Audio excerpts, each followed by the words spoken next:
Buenos días, hermanos y hermanas, y todos aquellos que a través de las redes sociales nos sintonizan en este canal de YouTube. Sean todos bienvenidos. Soy el pastor Pedro Delgado, pastor y evangelista, y estamos dando una serie de estudios parafraseando el Nuevo Testamento. Vamos a continuar con esos estudios. Estamos ya en la carta a los Hebreos, capítulo 11, y terminamos el estudio 8 en el versículo 17. Hebreos 11, 17, hasta ahí llegamos con la lectura y ahí paramos y terminamos el estudio número 8. Entonces vamos a continuar con el estudio número 9 y el tema es el mismo, hablando de la fe. Y menciona ahí en el estudio anterior, menciona todos aquellos grandes siervos de Dios que fue por la fe que alcanzaron grandes cosas. Por ejemplo, en el versículo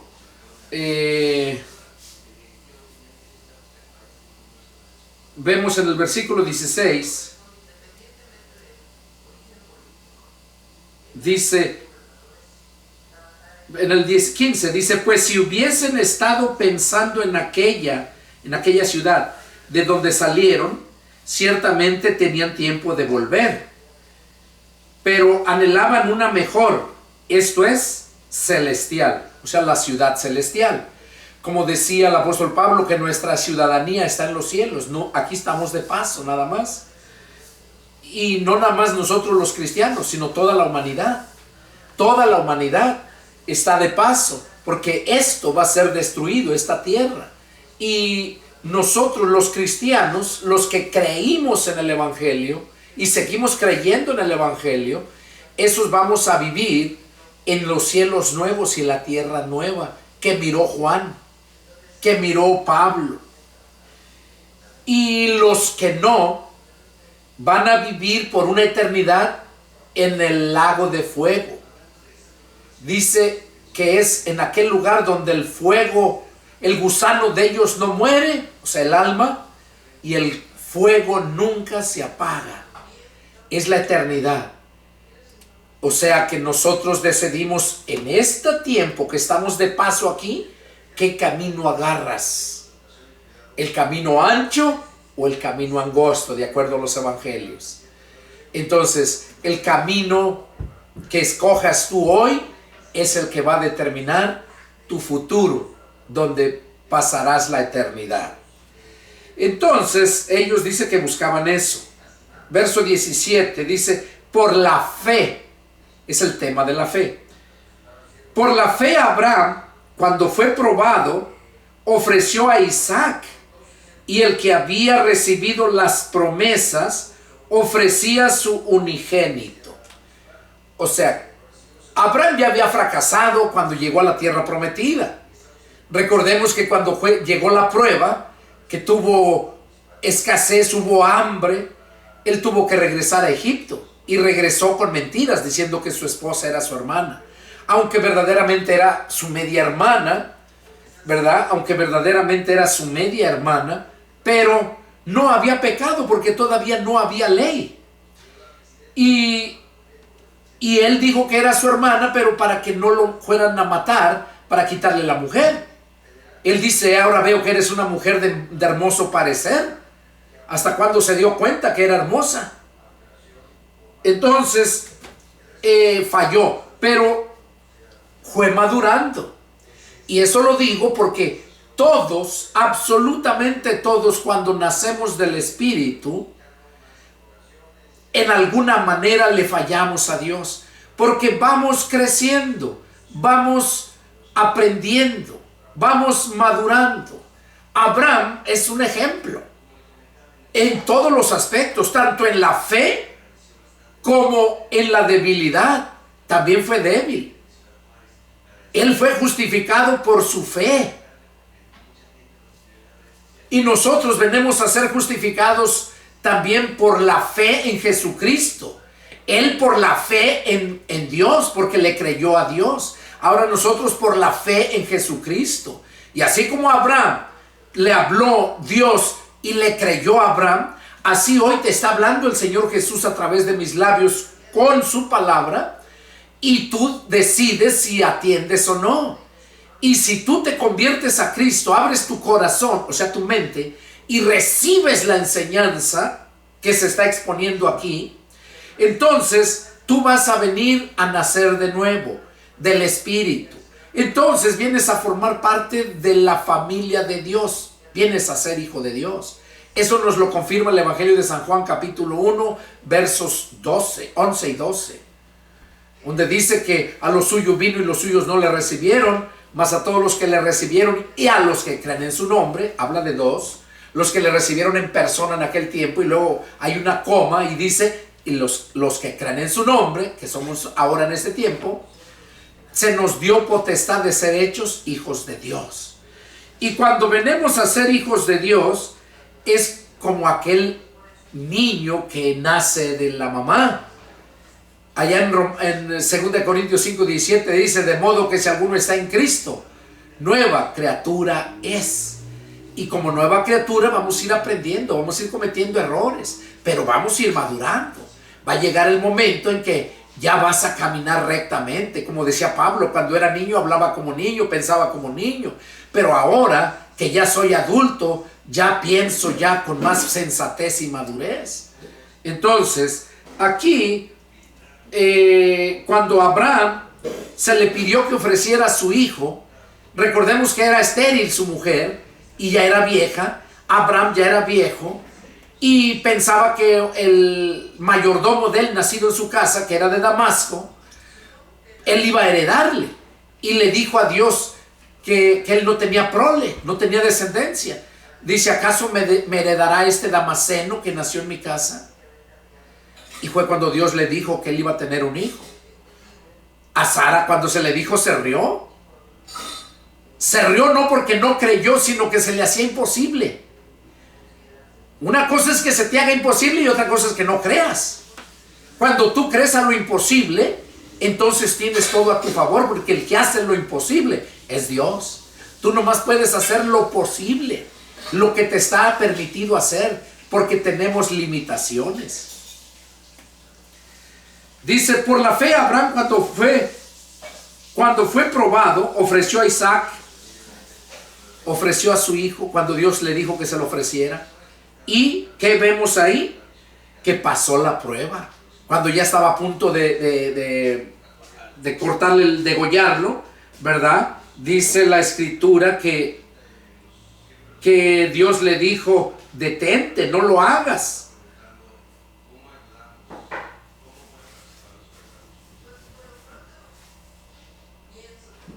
Aquí lo vemos, vamos a ver, 11.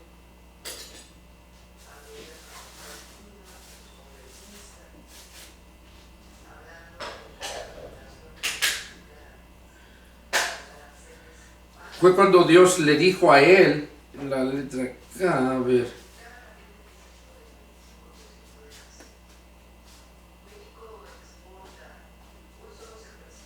En Génesis 22, del 1 al 14, vamos nomás a ver ahí donde lo menciona. Génesis 22.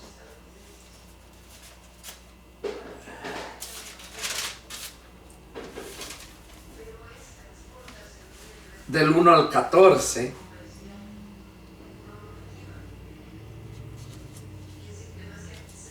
Y aquí vemos, desde el versículo 1 empieza a narrarlo. ¿Cómo es que fue que Dios le dijo lo que debería de hacer? Dice,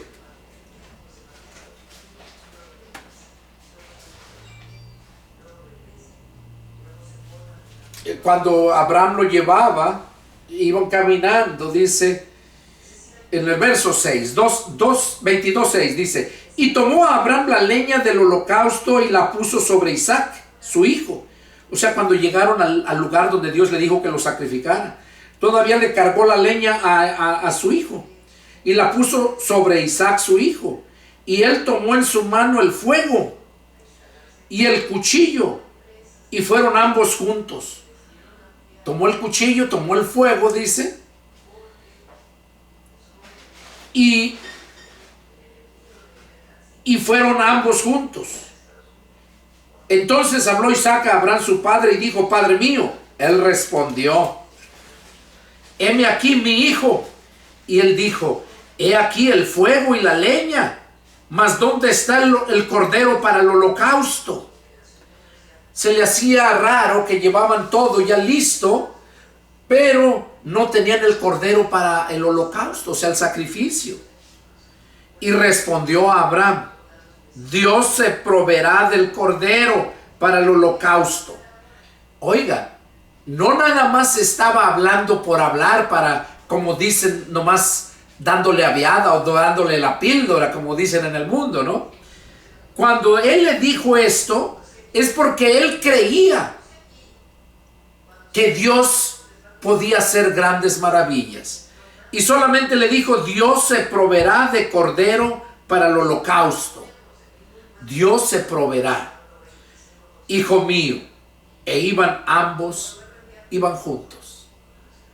Y cuando llegaron al lugar que Dios le había dicho, edificó allí Abraham un altar y compuso la leña, o sea, un altar donde iban a ofrecer el sacrificio, y acomodó la leña y ató a Isaac su hijo, o sea, lo amarró a su hijo y lo puso en el altar sobre la leña. Y extendió Abraham su mano y tomó el cuchillo para degollar a su hijo. Oiga, qué tremendo. Su único hijo, imagínense cuánto lo amaría, y luego en su vejez. A la madre no le dijo que iba a llevarlo allá para matarlo, si no se muere la mamá antes de tiempo. Él solamente se fue. Pero lo que me llamó la atención es, miren acá, ahí mismo cuando empezó,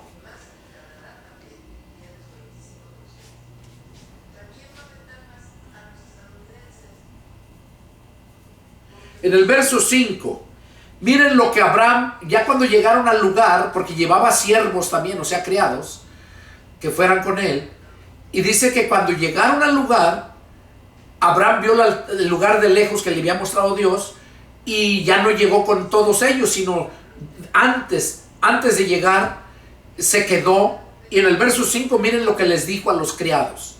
Dice: entonces dijo Abraham a sus siervos: esperen aquí con el asno, y yo y el muchacho iremos hasta allí y adoraremos y volveremos a ustedes. Oiga la fe que tenía Abraham. Les dijo: esperen aquí, yo y el muchacho iremos allá, ofreceremos adoraremos, dice, y volveremos a ustedes. Abraham tenía fe de que iba con el muchacho e iba a regresar con el muchacho. Y ya cuando llegaron allá, lo que estábamos leyendo, que lo iba a degollar, cuando el verso 10 dice, 22:10, Génesis, y extendió Abraham su mano y tomó el cuchillo para degollar a su hijo. Entonces el ángel de Jehová le dio voces desde el cielo y dijo: Abraham, Abraham. Y él respondió: heme aquí. Y dijo: no extiendas tu mano sobre el muchacho ni le hagas nada, porque ya conozco que temes a Dios. Ahí pasó la prueba Abraham. Ahí el ángel de Jehová le dijo: no le hagas daño al muchacho, dice, porque ya ahora conozco que tienes temor a Dios, por cuanto no me rehusaste tu hijo. Oiga, el ángel de Jehová, o sea, era Dios mismo. Dios mismo fue el que le habló. Porque ¿a quién le iba a ofrecer el sacrificio a Abraham, su hijo?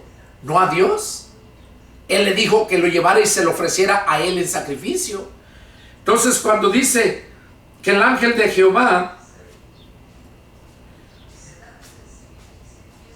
acá lo dice bien claro en el 11. Entonces el ángel de Jehová le dio voces desde el cielo y le dijo que se detuviera. Dice: por cuanto no rehusaste tu hijo, tu único. Conozco, dice, que temes a Dios. Entonces alzó Abraham sus ojos y miró, y he aquí a sus espaldas un carnero trabado en un zarzal por sus cuernos. Y fue Abraham y tomó el carnero y lo ofreció en holocausto en lugar de su hijo. Aquí entonces vemos que Dios mismo no quiso la muerte de su hijo de Abraham, y le proveyó el cordero que deberían de sacrificarle. Ahora, para el pueblo de Dios, porque se siguieron corrompiendo después. Recordamos ya cuando tuvo a su hijo Isaac, Isaac se casó, tuvo a su hijo Jacob. Jacob tuvo 12 hijos, tuvo Esaú y Jacob, pero Jacob tuvo 12 hijos. Y de esos 12 hijos que tuvo Jacob, fueron las 12 tribus, que es ahorita en la actualidad el pueblo judío. Entonces, aquí vemos cómo Dios le dijo a Abraham que no sacrificara a su hijo, y le ofreció el sacrificio. A nosotros fue lo mismo. También dijo que ya no quería más sacrificios, porque siempre le sacrificaban lo peor, lo enfermo, lo débil, lo defectuoso, el desecho, lo que ya no servía más de que para carne, para matarlos y comérselos. Y era lo más feo. Entonces fue cuando Dios los abandonó, y Él dijo: yo les proveeré lo que me van a sacrificar. Y ahí fue donde Dios los abandonó por más de 400 años. Que ese tiempo se le conoce como la era del silencio. Desde Malaquías,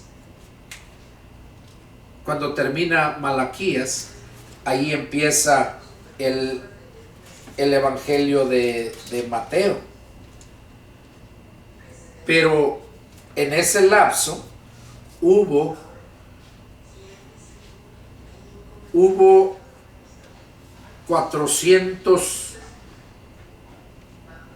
más de 400 años.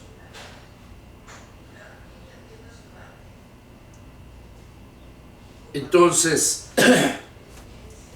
más de 400 años fueron abandonados, hasta cuando vino el ángel Gabriel a hablarle a María y a mencionarle que había sido privilegiada escogida para ser la madre de Jesús, el Hijo de Dios. Entonces, eso es lo que nosotros, por medio de ese sacrificio, alcanzamos también la remisión de pecados. Así como Abraham lo alcanzó por fe, nosotros también por fe. En el verso 18, y empezamos, dice: habiéndosele dicho, en Isaac te será llamada descendencia, pensando que Dios es poderoso para levantar aún de entre los muertos, de donde en sentido figurado también le volvió a recibir. O sea, refiriéndose a Abraham, a su hijo, ¿verdad?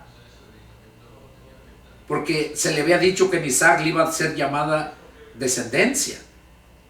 Él no dudó y lo creyó, y también, como dice el 19, pensó que Dios es poderoso para levantar aún de entre los muertos.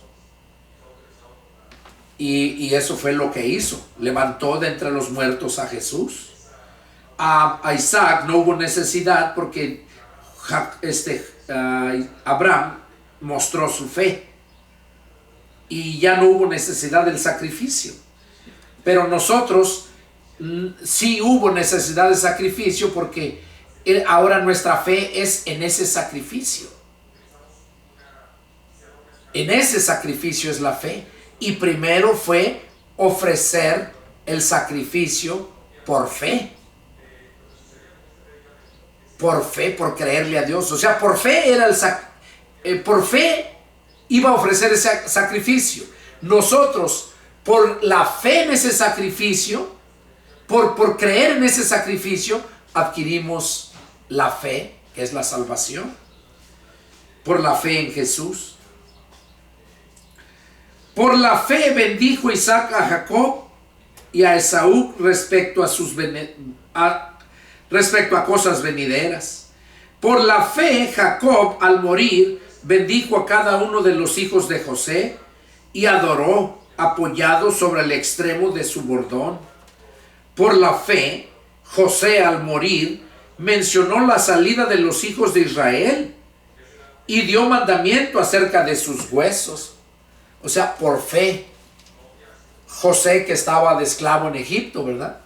Que fue vendido por sus hermanos, sus 11 hermanos, porque eran 12. Él era uno de los más chicos, porque el más chico de ellos era Benjamín, que era hermano de José, de padre y madre. Entonces dice, está hablando acerca de lo que hace la fe. Y eso que hizo la fe en ellos, también la hace con nosotros, porque Dios no cambia. Por la fe, Moisés, cuando nació, fue escondido por sus padres por 3 meses, porque le vieron niño hermoso y no temieron al decreto del rey. Por fe, sus padres escondieron a Moisés. Tanto su madre lo aventó al río, mandó a su hermana María que lo echara al río, por fe.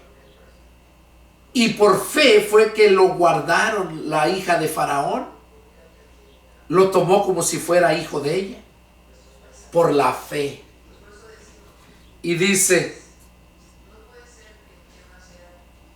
no temieron al decreto del rey, pues era su hija del rey la que lo adoptó. Por la fe Moisés, hecho ya grande, rehusó llamarse hijo de la hija de Faraón. O sea, Moisés, cuando reconoció quién era, que él era del pueblo de Dios, dice que por fe en su Dios rehusó llamarse hijo de la hija de Faraón, cuando Moisés ya estaba grande y supo la verdad, escogiendo antes ser maltratado con el pueblo de Dios que gozar de los deleites temporales del pecado. Y eso va para nosotros. Así como Moisés, que por la fe decidió rehusarse ser llamado hijo de la hija de Faraón, y escogió antes ser maltratado con el pueblo de Dios. Y es lo mismo que pasa en estos tiempos. Por la fe en Jesucristo venimos a ser hijos de Dios, y debemos de estar decididos para, así como Moisés, que estuvo decidido a ser maltratado con el pueblo de Dios, que gozar de los deleites temporales del pecado. Y eso es lo que nos aconseja a nosotros en este estudio, la palabra, que también por la fe nosotros debemos de rehusar el deleite de los gustos temporales de este mundo, y antes bien, por la fe debemos de antes, como dice, escoger sufrir por el Señor Jesús, teniendo por mayores riquezas, o sea, Moisés, el vituperio de Cristo. Fíjense, aquí él todavía no sabía de Cristo, pero esto lo dice por nosotros, que nosotros debemos de escoger mejor sufrir por ser cristianos y no vivir en deleites temporales de este mundo y después en el lago de fuego. Aquí Moisés dice que cuando fue grande escogió ser maltratado con el pueblo de Dios que gozar de los deleites temporales del pecado. teniendo por mayores riquezas el vituperio de Cristo. Como les digo, él no sabía de Cristo todavía, pero nosotros sí lo sabemos, y es para nosotros que nos lo dice, que nosotros debemos de tener por mayores riquezas el vituperio de Cristo. O sea, el sufrimiento de Cristo es la mayor riqueza para nosotros. Y cuando sufrimos también con Cristo, también dice que si sufrimos con Él, también con Él seremos glorificados. Entonces, no que ya te haces cristiano y cuando vienen los problemas dejas de ser cristiano por un tiempo y solamente cuando todo está bien eres cristiano. Y eso es lo que vive la religiosidad en estos tiempos. Y por eso nos está diciendo aquí el escritor a los hebreos, tanto lo decía acá a los hebreos, como nos lo está diciendo a nosotros, los cristianos, porque aquí ya lo habla de Cristo. Moisés no sabía de Cristo. Dice, teniendo por mayores riquezas el vituperio de Cristo que los tesoros de los egipcios, porque tenía puesta la mirada en el galardón. Y eso es lo que nosotros debemos de tener puesta, la mirada en Jesús, porque en Jesús viene el galardón. Por la fe, dice, por la fe dejó a Egipto, no temiendo la ira del rey, porque se sostuvo como viendo al invisible. O sea, por la fe dejó a Egipto. Moisés, ¿qué hizo Moisés? Por la fe, por haber creído en Dios, dejó a Egipto y se fue al desierto a sufrir, huyendo porque pensaban que lo iban a matar. Cuando lo descubrieron los hebreos, que él había matado a un soldado por defender a los hebreos, o sea, los de su raza. Dice, por la fe celebró la Pascua y la aspersión de la sangre. O sea, cuando se le dijo a Moisés que le dijera al pueblo que comiera un becerro, o un cordero, perdón, que lo desangraran y lo comieran asado, sin sal, condimentado con especias amargas, y que con la sangre iban a marcar el marco de la puerta de su casa, porque iba a venir una plaga que se le nombraba la muerte del primogénito, tanto de bestias como de humanos, menos en el pueblo de Dios. Y esa sangre del cordero que ponían en la puerta era la sangre que cuando el ángel de la muerte llegara a causar la muerte al primogénito, al mirar esa sangre se iba de paso. Esa sangre le estaba cubriendo para no ser destruidos. Bueno, ese se llama la Pascua.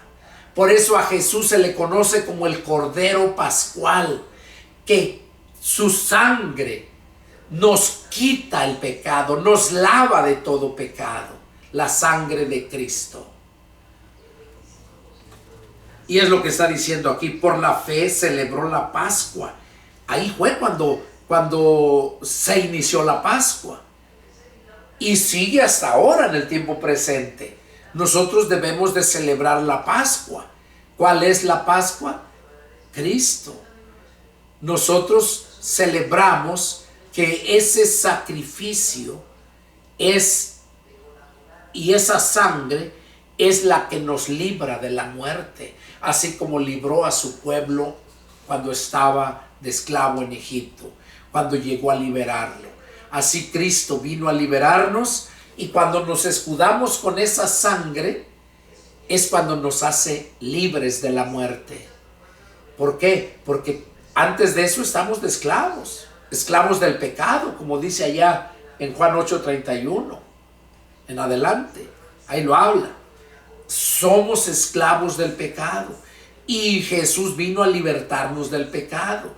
Él mismo, en aquel tiempo fue Moisés el que se anduvo llevando la palabra, hablando Dios a Moisés y Moisés al pueblo. Ahora es Cristo mismo el que a través de nosotros, sus siervos, habla a la gente, y Él mismo fue el que se sacrificó para que esa sangre, puesta no en el dintel de su casa, sino en el dintel de tu cuerpo. Recuerda que tu cuerpo tiene, tú eres de cuerpo, alma y espíritu. Y así como lo pusieron en la sangre en la entrada de esa puerta, de esa casa, recordemos que nosotros Dios nos creó para ser casa de Dios. Entonces, por medio de esa puerta, en el dintel, o sea, en la mente, porque por aquí entra todo, así como por la puerta de la casa entra toda la gente, también nosotros por la puerta del alma, que es la mente, por ahí entra todo. Y lo vemos donde Jesús mismo lo dijo, allá en Apocalipsis 3:20. Vamos a leerlo, miren lo que dice.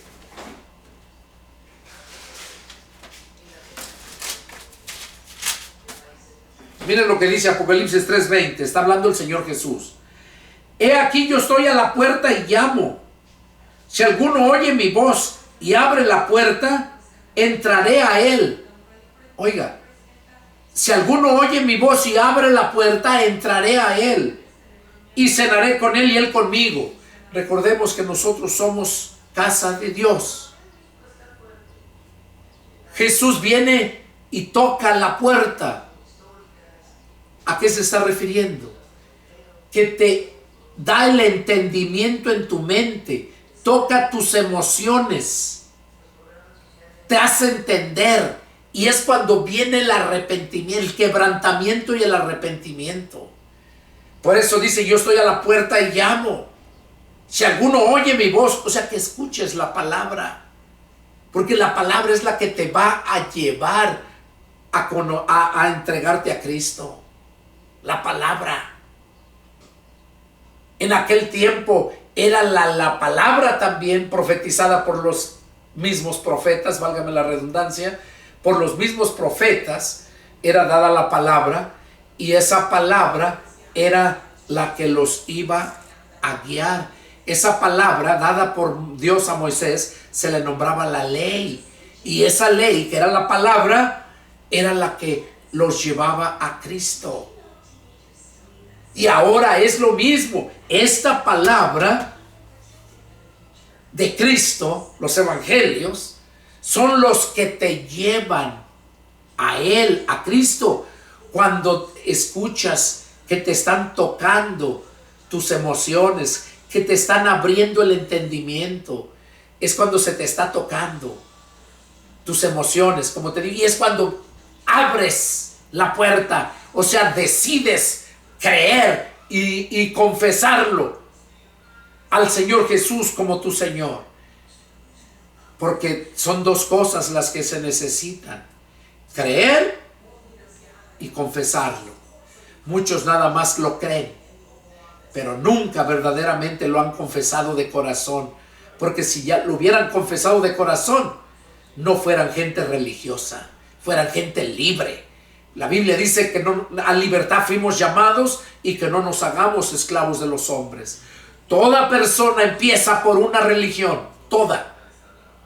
Pero cuando ya te adentras todas las escrituras, la misma palabra que es espíritu y es vida, te saca de esa religión, porque te hace entender lo que a aquellos les falta.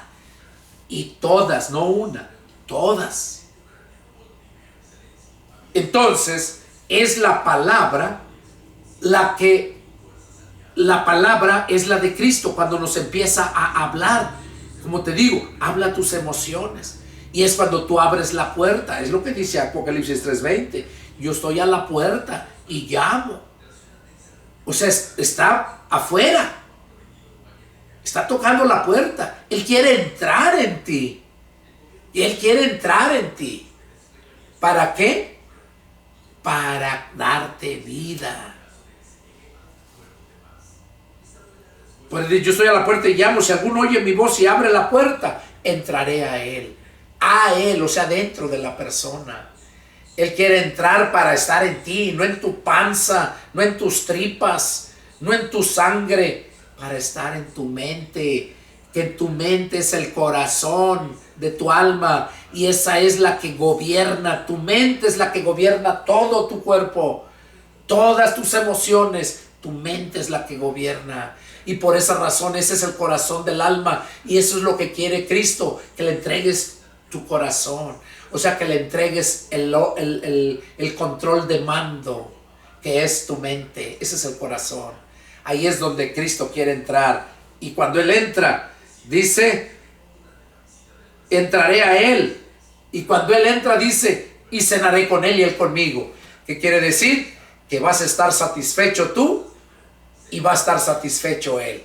Cenaré con Él y Él conmigo. ¿Cómo te sientes después de haber cenado o comido, o almorzado? ¿Cómo te sientes? Satisfecho.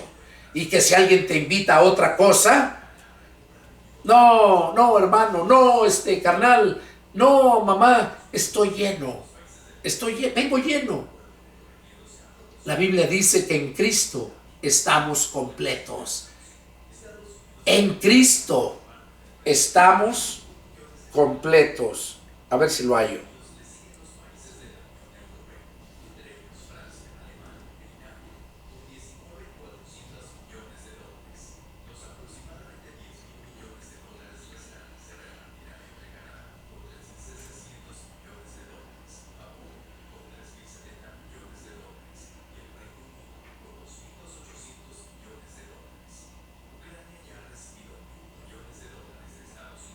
En Colosenses 2:10, miren, lo vamos a leer, ahí lo dice. Colosenses 2:10.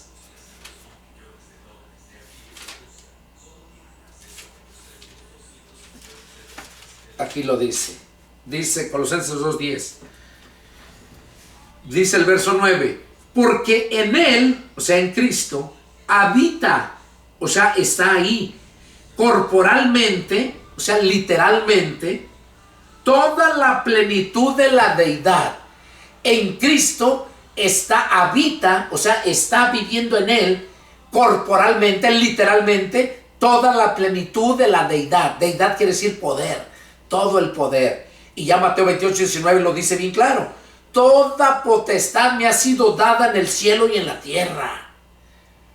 Hay otro pasaje donde dice, para que en el nombre de Jesús se doble toda rodilla de los que están en el cielo y en la tierra y debajo de la tierra. Entonces, este es Jesús. Y luego dice que en Cristo está corporalmente toda la plenitud de la deidad. Y miren lo que dice el 10. Y ustedes, refiriéndose aquí a los colosenses, pero también refiriéndose a los tesalonicenses, a los filipenses, a los estadounidenses, a los mexicanos, a todos aquellos que hemos creído, los que hemos nacido de nuevo. Se nos dice también aquí lo mismo. Y ustedes están completos en Él, que es la cabeza de todo principado y potestad. Ustedes están completos en Él. En Cristo estamos completos. La gente que no tiene a Cristo está incompleta. Y allá en el reino de Dios, allá en la ciudad celestial, no va a entrar ninguna cosa inmunda. No va a entrar nada incompleto. Cuando estamos completos, estamos felices. Estamos felices.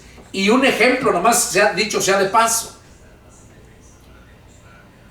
¿Qué persona que estando lisiada, y no lo digo por ofender a las personas que lo estén, sino es solamente una ilustración para que la gente lo entienda? ¿Qué persona que estando lisiada de cualquier parte de su cuerpo, sea de su brazo, su pierna o su ojo, lo que sea, que esté lisiado, qué persona de esas me dicen que sea feliz, que esté satisfecho? Siempre pasará momentos de felicidad un rato, pero siempre tiene esos complejos de inferioridad. Siempre se siente incompleto, siente que le falta algo que no lo hace ser feliz. Si le falta una pierna y le gusta el fútbol, le gustaría jugar fútbol y no puede. Le gustaría ir a bailar y no puede. Le gustaría ir al campo, donde sea, y no puede. ¿Será feliz esa persona? No. Y cualquier persona que está lisiada, que no está completa, no es feliz. Pero en Cristo, cuando el Espíritu de Cristo entra a nosotros, dice que entonces sí estamos completos. Ahora, si tú le preguntas a un lisiado que ya nació de nuevo, te lo aseguro, oílo, te lo aseguro, que si nació de nuevo del Espíritu, ese hombre está feliz, aunque ande sin piernas, aunque esté ciego, aunque esté como esté. Está feliz porque está completo en Cristo. La Biblia dice que la felicidad del hombre no consiste en los bienes que posee. Puede ser muy ricos y ser más desgraciados que la gente más pobre y más humilde. Porque la felicidad consiste en la llenura de tu alma, que es Cristo. Él es el que viene a llenarte. Por eso dice aquí, y ustedes están completos en Él, que es la cabeza de todo principado y potestad. En Él estamos completos. Entonces, aquí siguiendo con el estudio, los traje acá a Apocalipsis 3:20, donde dice que Él está a la puerta y llama, ¿verdad? Porque acá, en Hebreos 11, donde dice, en el 28, donde estábamos leyendo, por la fe celebró la Pascua y la aspersión de la sangre, para que el que destruía a los primogénitos no los tocase a ellos. Entonces, ¿quién fue el que destruyó los primogénitos? El diablo. ¿Quiénes fueron los primogénitos? Adán y Eva fueron los primeros que, aunque no primogénitos, fueron los primeros de la humanidad, pero no fueron los primogénitos de Dios, porque el primogénito fue Jesucristo, unigénito y luego primogénito, cuando nosotros venimos a nacer del Espíritu nuevamente. Entonces dice que iba a pasar el ángel de la muerte para matar al primogénito de todos ellos. Y ahí murieron los primogénitos. Y dice que celebraron, por la fe celebró la Pascua y la aspersión de la sangre. Y ya les mencioné la Pascua, lo que es el sacrificio de Jesucristo. Por la fe pasaron el mar rojo como por tierra seca. Cuando liberó Moisés al pueblo de Egipto, atravesaron el mar. Faraón iba atrás de ellos para regresárselos a esclavizarlos nuevamente. Y ahí vemos cuando Moisés, al mirar el mar enfrente de ellos, ¿qué hizo? Pues dice, ya nos van a llevar nuevamente. Y se pone a orar a Dios. ¿Y qué fue la respuesta de Dios? ¿Por qué oras? ¿Qué tienes en tu mano? Mi vara. Pues extiende tu vara. Extiende tu vara. Ya le había mostrado que la vara le había puesto el poder. O sea, la vara, no la vara tenía el poder literalmente, sino que por medio de la vara era el instrumento por donde Dios iba a fluir. Así como hoy en día nosotros somos instrumentos por donde Dios fluye para llevarte el mensaje de salvación. Como fluyó Dios por medio de Cristo, la humanidad de Cristo siendo humano. Cuando mismo Jesús decía, las palabras que yo les hablo no las hablo yo, sino mi Padre que mora en mí. Cristo en ese momento estaba siendo un instrumento donde Dios, el Padre, fluía. Y aquí era lo mismo. Dice que cuando pasaron el mar rojo, entonces allá fue donde extendió la vara y al instante dice que se abrió el mar. Moisés ya lo había probado. Recordemos cuando fue a Faraón y que le dijo que el Dios de sus padres, de los hebreos, lo había mandado para que liberara a su pueblo. ¿Y qué le dijo? ¿Y qué señales me haces para que vea que de verdad vienes de parte de él? Y ya sabemos, los que hemos leído la escritura, cómo Moisés aventó su vara, le dijo a su hermano Aarón, porque Aarón iba con él, y dice, avienta la vara, y la aventó y se convirtió en serpiente. Y dice que después Faraón mandó traer a sus hechiceros, sabios, adivinos, por obra de Satanás, y cada uno de ellos aventó también sus varas y se convirtieron también en serpientes o culebras. ¿Y qué pasó? Que la vara de Aarón, que era serpiente que estaba ahí, brincó sobre las otras varas que eran culebras y se las tragó, las devoró en presencia de Faraón, dándonos a nosotros a saber y a todos aquellos en aquel tiempo que el poder de Dios está sobre todo, sobre todo. Por eso Pablo dice, si Dios es con nosotros, ¿quién contra nosotros? Solamente Dios demanda obediencia, sometimiento a Él, y ni el mismo diablo nos puede hacer nada. Hay un pasaje donde nos dice, sométanse a Dios, resistan al diablo, y el diablo huirá de ustedes. Bueno, entonces aquí vemos, sigue diciendo, que por la fe pasaron el mar rojo como tierra seca. Intentando los egipcios hacer lo mismo, fueron ahogados. O sea, los egipcios querían cruzar también, así como cruzaron, pero cuando ellos empezaron a entrar, ya adentro, fueron destruidos todos. Todos fueron ahogados. Por la fe cayeron los muros de Jericó después de rodearlos 7 días. Ya sabemos la historia, cómo destruyó Dios a la ciudad de Jericó al dar esas vueltas a los sumos sacerdotes con el arca del pacto y tocando las trompetas. Y el 7º día, como les dijo, que gritaran a un mismo tiempo. Y al gritar, los muros cayeron y fue tomada esa ciudad. Por la fe, Rahab, la ramera, no pereció juntamente con los desobedientes, habiendo recibido a los espías en paz. Recordemos que habían mandado a esos espías, Josué, mandaron a esos otros espías, 2 espías. ¿Y qué hicieron esos espías? Fueron escondidos. Cuando se dieron cuenta los de Jericó, que había unos espías ahí que habían llegado, los empezaron a buscar, fueron a la casa de Rahab. ¿Y qué dice la escritura? Que Rahab era una ramera, una prostituta.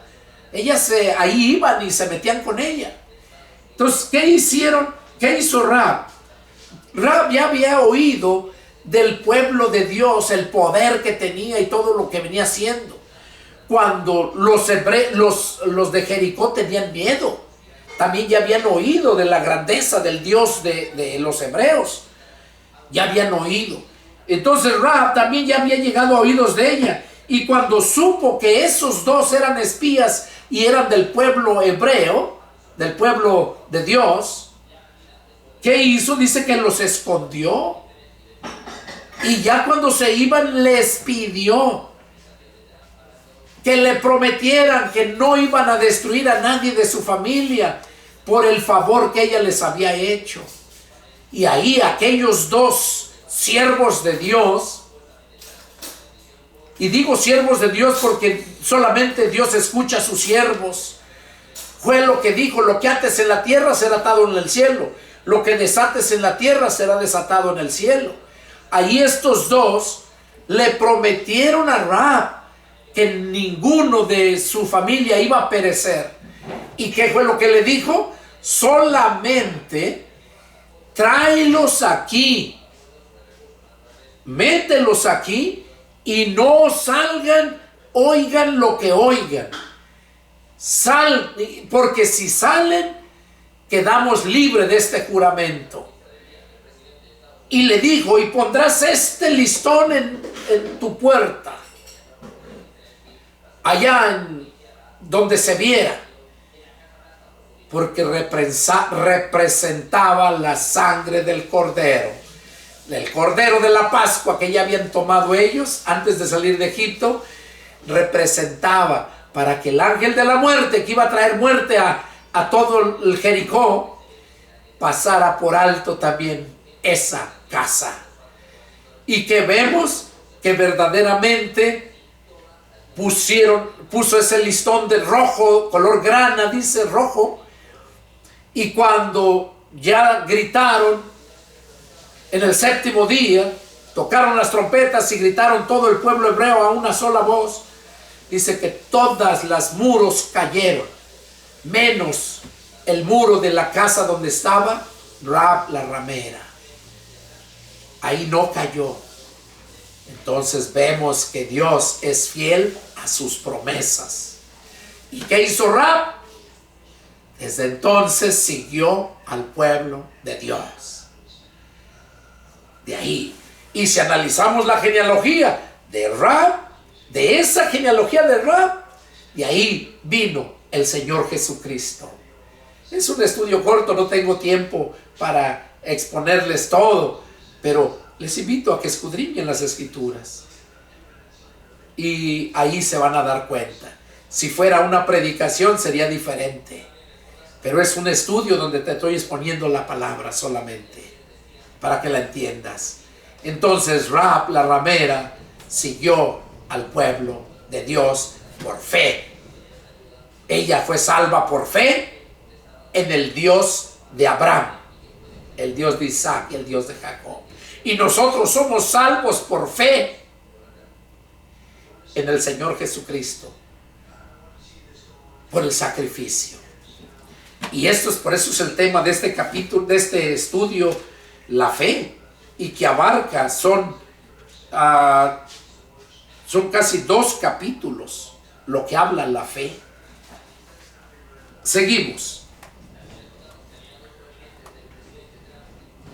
Dice, por la fe Rahab la ramera no pereció juntamente con los desobedientes, habiendo recibido a los espías en paz. ¿Y qué más digo?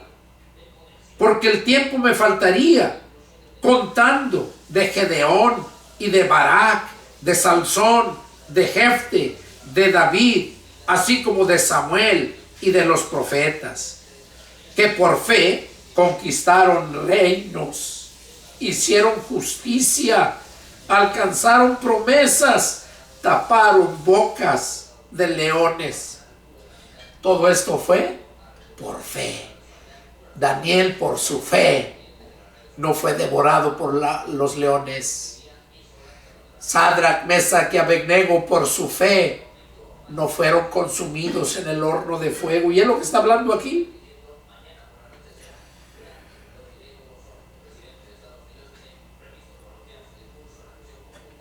Dice que por fe conquistaron reinos, hicieron justicia, alcanzaron promesas, taparon bocas de leones, apagaron fuegos impetuosos, evitaron filo de espada, sacaron fuerzas de debilidad, se hicieron fuertes en batallas, pusieron en fuga ejércitos extranjeros. Las mujeres recibieron sus muertos mediante resurrección, mas otros fueron atormentados, no aceptando el rescate a fin de obtener mejor resurrección. Oiga lo que está diciendo aquí, eso le está hablando a nosotros, no está hablando del pueblo hebreo. Dice, las mujeres recibieron sus muertos mediante resurrección. Recordemos que nosotros vamos a resucitar, mas otros fueron atormentados, no aceptando el rescate.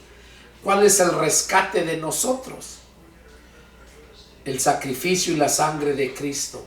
Ese es el pago por nuestro rescate de toda la humanidad pecadora. Ese es el rescate.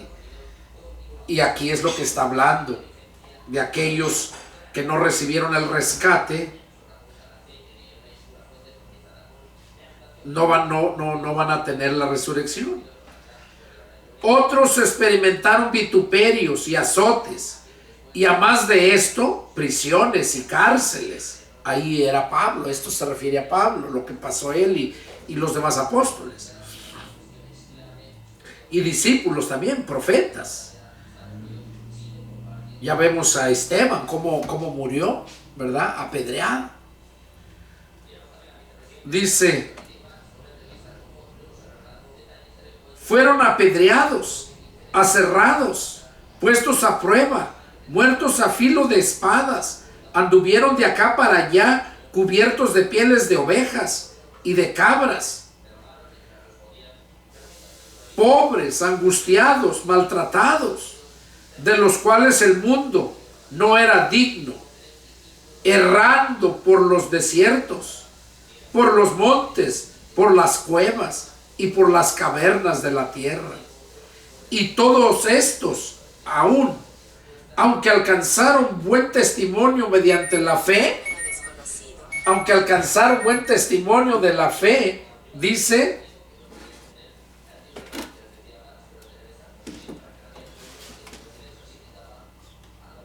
no recibieron lo prometido.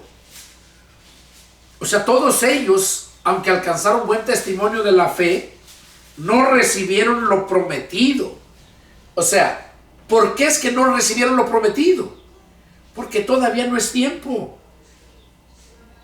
Tanto de Cristo para acá como de Cristo antes de Cristo, todo lo prometido no se ha recibido.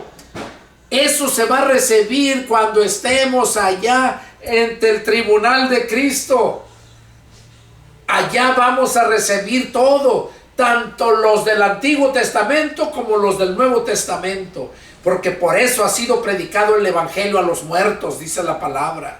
Primera de Pedro 3:18 dice que Cristo descendió a predicar el Evangelio a los espíritus encarcelados. Entonces, no estaban en el infierno de fuego, estaban encarcelados. Pero ya los que de Cristo para acá, los que se les predicó y no aceptaron y murieron, esos están en un infierno de fuego. Y ese infierno de fuego yo creo que es como un horno.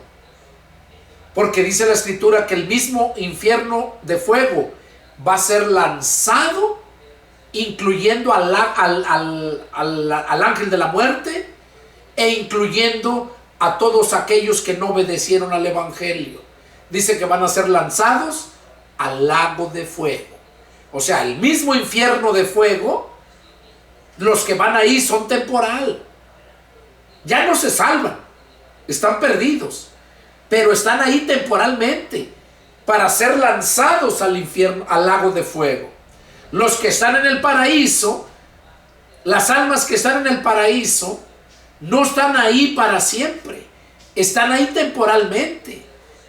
Porque va a llegar el tiempo en que van a bajar a tomar su cuerpo para la vida eterna. Pero vamos a estar aquí todavía por 1000 años, que es la era de la dispensación del milenio. Seguimos. Dice, y todos estos, aunque alcanzaron buen testimonio mediante la fe, no recibieron lo prometido, proveyendo Dios alguna cosa mejor para nosotros, para que no fuesen ellos perfeccionados aparte de nosotros. O sea que es para perfeccionar no nomás aquellos aparte de nosotros, sino a todos, tanto aquellos que le recibieron cuando fue a predicarles a los muertos, y tanto los que les predicó en vida cuando Jesús andaba en vida aquí humanamente hablando, y tanto como los que hemos creído al Evangelio de Jesucristo. Esos somos los que vamos siendo perfeccionados por el poder de su palabra. Capítulo 12.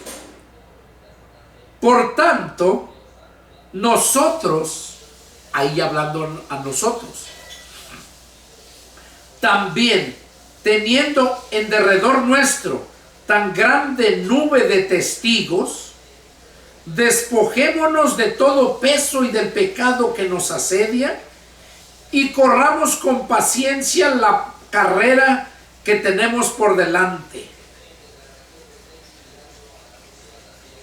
Puestos los ojos en Jesús, el autor y consumador de la fe, el cual, por el gozo puesto delante de él, sufrió la cruz, menospreciando el oprobio, y se sentó a la diestra del trono de Dios.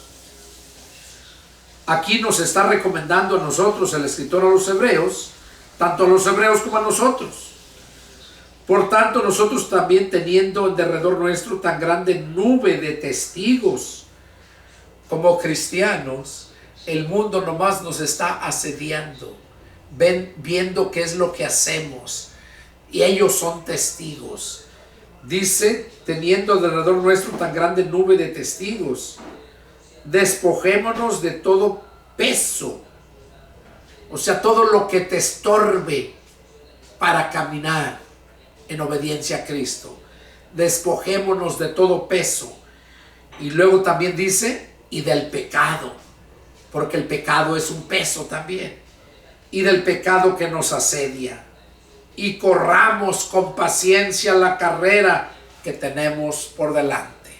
Dice que corramos con paciencia la carrera.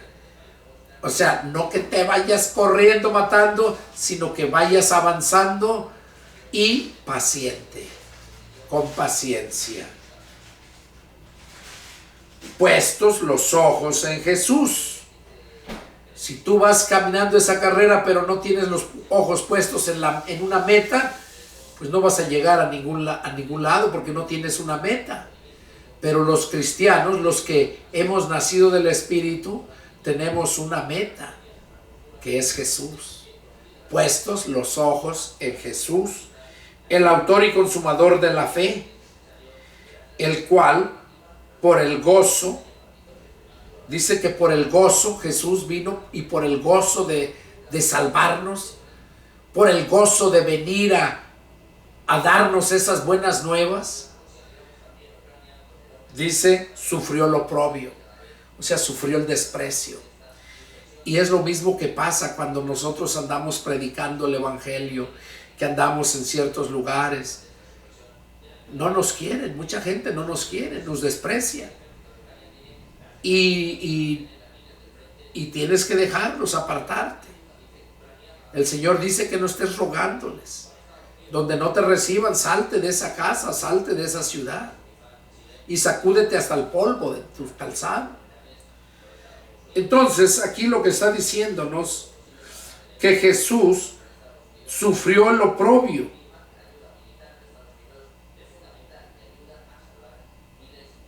Sufrió la cruz menospreciando el oprobio.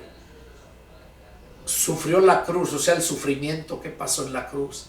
Y eso nos da a entender a nosotros que también estamos dispuestos a sufrir por el Señor Jesús, y el oprobio, o sea, el desprecio. Y dice que se sentó a la diestra del trono de Dios, por haber pasado la cruz y sufrir el oprobio. Y nosotros también va a pasar lo mismo. Si nosotros tomamos nuestra cruz y lo seguimos, como dice Jesús en los evangelios, y sufrimos el oprobio, o sea, el desprecio, dice que entonces también nosotros nos vamos a sentar allá con Él. Consideren a aquel que sufrió tal contradicción de pecadores contra sí mismo, para que vuestro ánimo no se canse hasta desmayar. Consideren a aquel que sufrió tal contradicción de pecadores, o sea, refiriéndose a Jesús. Que lo consideremos, analicemos todo lo que hizo. Dice, y sufrió tal contradicción, para que vuestro ánimo no se canse, o sea, para que no nos desanimemos, dice. Después, dice, puestos aún no han resistido hasta la sangre, porque aún no han resistido hasta la sangre, combatiendo contra el pecado, y han olvidado la exhortación que como a hijos se les dirige, diciendo, Hijo mío, no menosprecies la disciplina del Señor, ni desmayes cuando eres reprendido por Él, porque el Señor al que ama disciplina y azota a todo el que recibe por hijo. ¿Qué está diciendo aquí el escritor a los Hebreos? Dice que muchos no han resistido hasta la sangre, porque muchos no quieren sufrir. La Biblia dice que es necesario que a través de muchas tribulaciones entremos al reino de Dios, pero muchos no quieren sufrir, quieren la comodidad. Y aquí lo está diciendo, que no hemos resistido hasta la sangre, combatiendo contra el pecado. Combatiendo contra el pecado, tanto el tuyo como el del mundo, porque el mundo es pecador. Y cuando tú vas a hablarle a la gente del mundo, estás combatiendo al pecado que vive en él, que lo tiene atado. Y por eso dice aquí, y han ya olvidado la exhortación que como a hijos se les dirige. O sea, como a hijos se nos dirige esta exhortación. No menosprecies la disciplina del Señor, porque Dios al que ama, ni desmayes cuando eres reprendido por Él, porque el Señor al que ama disciplina y azota a todo aquel que toma por hijo. O sea que como cristiano vas a padecer, vas a sufrir. No como muchos te dicen, incluso hay una denominación, pare de sufrir. Y qué ignorantes son, porque cuando tú llegas a Cristo es cuando más empiezas a sufrir. ¿Por qué? Porque el mundo ama lo suyo. Y como tú no eres del mundo, si es que naciste de nuevo, es cuando empieza el sufrimiento. Y muchos no quieren sufrir. Pero cuando de verdad el Espíritu de Cristo llega a ti, tienes el poder para soportar todo eso. Por eso Pablo dice que nosotros no somos de los que retrocedemos, porque es el Espíritu Santo el que nos va guiando en todo momento. Si soportan la disciplina de Dios, oigan esto, dice, si soportan la disciplina, Dios los trata como a hijos, porque ¿qué hijo es aquel a quien el padre no disciplina? Pero si se dejan sin disciplina de la cual todos han sido participantes, entonces son bastardos y no hijos. O sea que si se nos deja sin disciplina, como todos, dice, han participado, dice que entonces no somos hijos, somos bastardos. ¿Bastardos qué quiere decir? Hijos ilegítimos, hijos ilegales, hijos de otra relación. Entonces, debemos de ser hijos naturales. No ser hijos bastardos, sino hijos naturales. Cuando recibimos, soportamos la disciplina, porque dice que Dios al que ama disciplina y azota al que toma por hijo. Lo azota, quiere decir que sufre más, mucho más, cuando es necio. Disciplina es que te reprende, te instruye duramente, pero azota quiere decir que pasas golpes, sufrimientos duros cuando eres necio. Sigue diciendo, por otra parte tuvimos a nuestros padres terrenales que nos disciplinaban y los venerábamos. ¿Por qué no obedeceremos mucho mejor al Padre de los Espíritus y viviremos? Y aquellos ciertamente por pocos días nos disciplinaban, como a ellos les parecía, pero para lo que nos es provechoso, para que participemos de su santidad. Aquí está diciendo el escritor a los Hebreos que nosotros como hijos de Dios, si nacimos del Espíritu, vamos a ser disciplinados, y si somos rebeldes vamos a ser azotados, pero nunca vamos a dejar de ser hijos de Dios. Y pone el ejemplo que con nuestros padres literalmente aquí en la tierra. Dice, tuvimos a nuestros padres terrenales que nos disciplinaban y también nos golpeaban cuando éramos necios. Yo recuerdo en mi persona.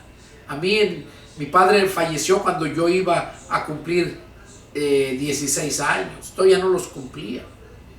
Faltaba una semana. Yo los cumplía el 30 de marzo y él falleció el 23 de marzo. Una semana, un domingo fue cuando falleció él y al siguiente domingo era mi cumpleaños. Entonces, aquí vemos, dice, por otra parte tuvimos a nuestros padres terrenales que nos disciplinaban y los venerábamos. ¿Por qué no obedeceremos mucho mejor al Padre de los Espíritus y viviremos? Es una pregunta que hace. Si a nuestros padres que nos disciplinaban también los venerábamos, los obedecíamos, ¿por qué no obedeceremos más bien? Dice, mucho mejor, dice, al Padre de los Espíritus y viviremos. Sigue diciendo, y aquellos ciertamente por pocos días nos disciplinaban, como a ellos les parecía, pero para lo que nos es provechoso, para que participemos de su santidad. Es verdad que ninguna disciplina al presente parece ser causa de gozo, sino de tristeza, pero después da fruto apacible de justicia a los que en ella han sido ejercitados. ¿Qué nos está diciendo aquí el escritor? Que aquellos ciertamente por pocos días nos disciplinaban. Pues sí, como les digo, en mi caso mi padre me disciplinó pues por poco tiempo. Yo iba a cumplir 16 años cuando él falleció, y aquí dice por pocos días, como a ellos les parecía. O sea, ellos nos instruían como a ellos les habían instruido. Pero este padre, para lo que nos es provechoso, para que participemos de su santidad.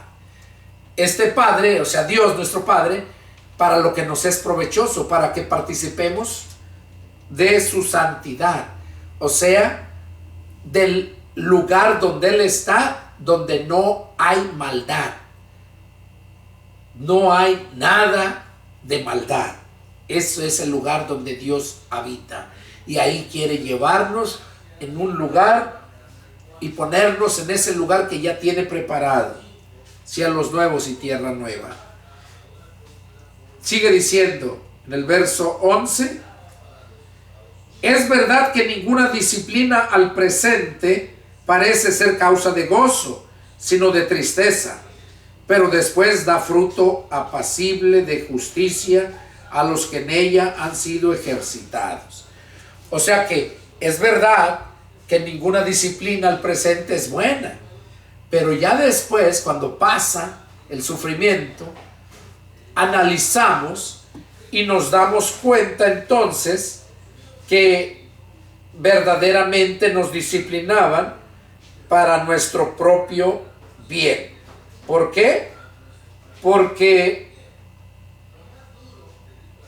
Porque así es como Dios lo desea, ¿verdad? Porque así es como Dios lo desea. Entonces, eso es lo que Dios quiere para nosotros. Bueno, hermanos, vamos a parar aquí este estudio. Es el deseo de mi corazón que Dios haya hablado a sus vidas. Y ya estamos por terminar el libro a los Hebreos. Aquí terminamos con el estudio número 9. Vamos a parar aquí. Terminamos en Hebreos capítulo 12, versículo 12. Miren qué números. Las 12 tribus y los 12 apóstoles. Terminamos con Hebreos capítulo 12, verso 12. Terminamos el estudio número 9. Bueno, hermanos, pues nos vemos la próxima. Que Dios me las bendiga. Y si tienen alguna duda, llámenme. Soy el pastor evangelista Pedro Delgado y mi teléfono es área 210-557-8250. 8277 de la ciudad de San Antonio, Texas, Estados Unidos de América. Dios me los bendiga. Amén.